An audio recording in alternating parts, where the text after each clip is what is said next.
Napakasarap talaga ng pakiramdam. Nandito tayo. Magandang umaga, mga South Cotabateño. 3 hours after ng lindol ay napalabat. Subok man ang pandemya, pangako pa rin ay tinupad niya. Dahil maasahan ang ating mahal na gobernador, andito lang nakaalalay para sa ating lahat. Oras na ipagpatuloy ang pagbabago para sa pag-angat ng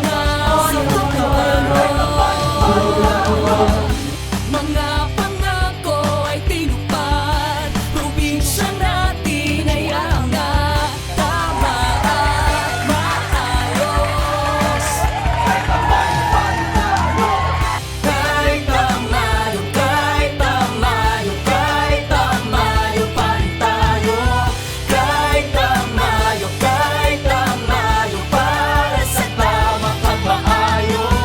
Libreng edukasyon, magawa niya na to.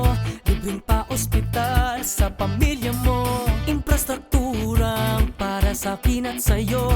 Yan ang boses ng South Cotabato. Programa sa agrikultura na solusyonan. Economic recovery ay nagawa ng paraan. Nasubok man ang pandemya, pangako pa rin ay tinupad niya.